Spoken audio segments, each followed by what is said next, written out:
An October Sonata. As I make my walks around town in the late afternoon, I see folks out working in their yards with the shadows growing around them, making the best use of these shortening days. Today I was listening to music on my MP3 player.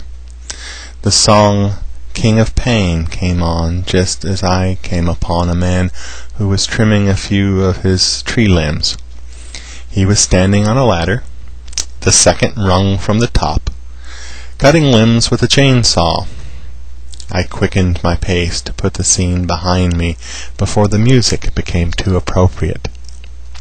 It had been a pleasant walk, and I didn't want anything to spoil it. This has been a wonderful month. When I was a boy, October was a cold, dark, wet month. That's the way I remember it, at least.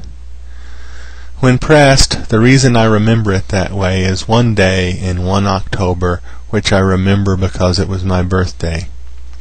It was raining, it was cold, and the stove was on in the living room. That one data point, simply because it sticks out as a particularly miserable day, has caused me to falsely malign October as a cold, rainy month.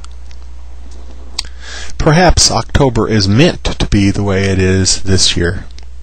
Perhaps this is the real October. Not cold, not wet. This October has been spectacular.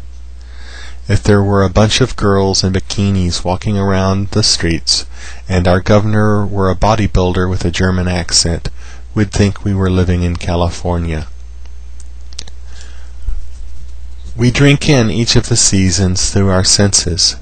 Winter and summer I feel through my skin as cold and hot, frostbite and sunburn.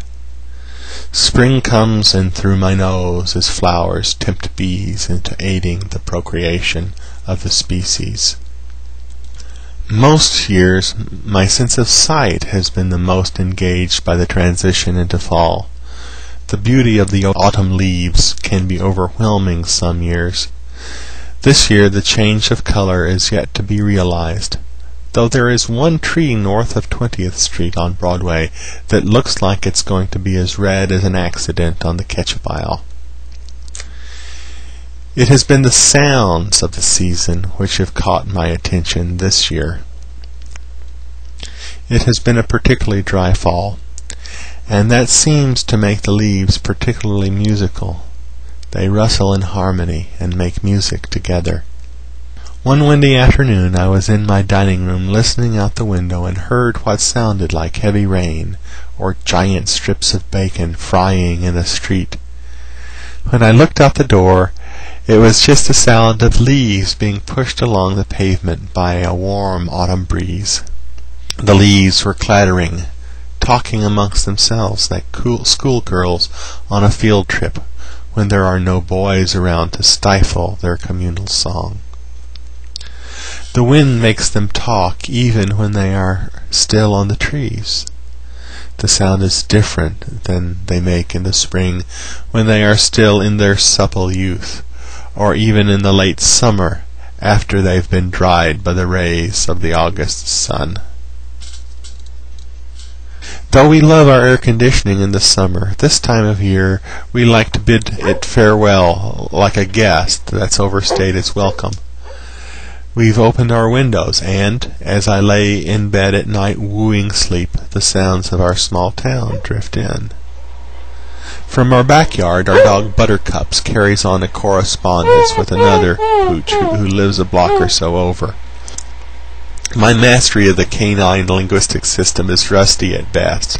I can say "get," and they seem to understand that even if they don't always obey me. But what they say to each other as they talk among themselves in the autumn night is a mystery. Maybe they are commenting on the pleasantness of the cool evening air and the irony of the fact humans want to spend this time sleeping. Maybe they are talking to us. Get up! Get up! It's great out here! Buttercup also talks to trains. Her train language is better than my dog. The train whistles in the far distance, and she answers. Sometimes the trains answer her back, or so it seems.